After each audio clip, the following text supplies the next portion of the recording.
Ассаламу алейкум, құрметті көрермен. Бүгінгі видеоның тақырыбы бұлай жасама деп басталды. Демек, біз биогумус бизнесінде не жасамау керекпіз? Ең бірінші қателіктерді қазір айтып өтем. Биогумус. Ең бірінші бұл бизнесті қарыз, кредит алып бастауға болмайды.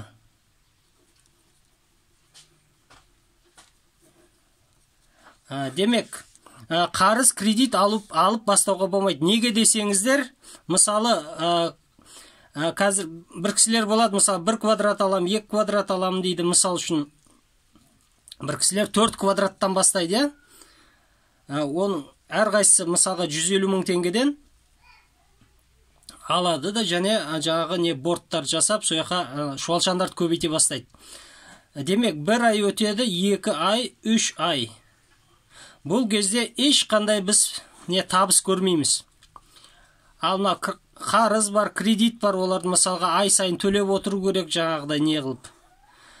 Солай, егер қарыз, кредит алып не қылатын болсақ, жаңағы проценті болады, басқасы болады, біз жай неге батамыз, жаңағы долговая яма дейді, соған батып кетеміз. Жаңағы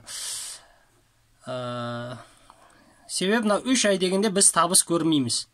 Екінші мәселе, бұл даже 3 айдан кейін бізде шуалшам бар болғанның өзінде біз саталамыз ба, оны сатамаймыз ба? Вопрос. Неге десеңіздер, көп адамдар енді сатуды білмейді, мысалға өзіне бұл анандай бизнес, мысалға жаңадан келген бизнес, мысалға бұл базарда сатып отырамайсың бұларды, я? Шуалшанды базарда сатып отырамаймыз, жаңа бұны сату үшін мысалға интернет маркетинг құралдары. Бұл дегеніміз, интернет маркетингте OLX бар, TikTok бар, Instagram бар, YouTube бар, мысалға таргетинг жарнамасы бар, басқа анау жарнамалық құралдарды пайдалана отырып, осы шуалшандарды көп адамдарға мысалға ақпарат айту, я? Осындай шуалшандар бар, осындай қызық, жақсы бизнес, жаңағыдай деп мысалға айтып, өзін сатуға болады. Енді 3 айдан кейін жаңағы уже сата мүмкіншілік. Бірақ көп адамдар бұны сата алмайды, және қарыз, кредит мойындарында ілініп тұрады, және қайтадан не болады, жаңа долговая яма болады. Бұл бизнесті қалай бастау керек негізі? Қалай бастау керек? Бұл бизнесті басында ең біріншісі, деп қояйық, бірінші қандай бағытта? Бағытты дұрыс таңдау керек. Мысалға, егер шуалшан сатып жаңа бизнес жасайым дейтін болсаңыздар, мысалға шуалшан. Мысал үшін айтайық, мысалға сіз 1 квадрат алдыңыз, 3 айдан кейін сізде 10 квадрат болды, тағы 3 айдан кейін сізде 100 квадрат. Мысалға сіз бұған клиент тауып не қылуыңыз екіталай. Мысалға 100 квадратты алып, 100 квадраттан жаңағыдай шуалшан сатамын, ақшаға батып қаламын деп ойлап, мысалға көп адамдар мысалға қарыз, кредит алып, жаңағыдай кетіп қалуы мүмкін. Сондықтан абай болыңыздар. Екінші бағыт бұл биогумус. Ал енді бұл болатын бизнес. Неге десеңіздер, мысал үшін айтайық, сіз биогумус өндірдіңіз, мысалға, қанша дейік, мысал, 10 куб биогумус. 10 куб биогумус өндірдің дейік, мысалға, қазір сізде болса да, мысал, бұның биогумустың күші 5 жыл. 5 жылға шейін бұл не? Жарамды. Сіз 5 жыл бойында да сата бересіз бұны. Енді оған шейін бармайды ғой, қазір енді адамдардың көбісі қазір биогумустың қадырын несін біліп, қазір не қылып жатыр.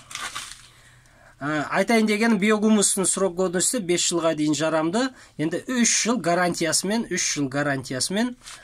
мисалга сизде эгер 10 куб биогумус болатын болса, 3 жыл арасында сиз оны ойнап күл. Сол биринчи жылы гана сатып жибересиз го оны, мисалы үчүн.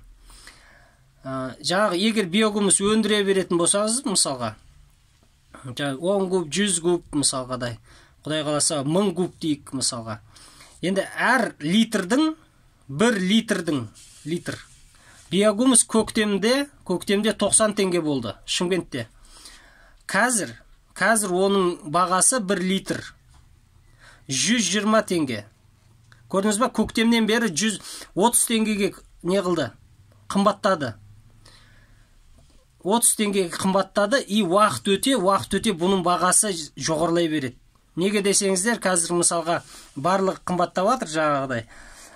Мысал, көңнің бағасы көктемде мысалға 30 мың, 25 мың болатын болса, уже 40 мың теңге болып жатыр қазір. Қымбаттап жатыр да. Барлық нәрсе қымбаттап жатыр.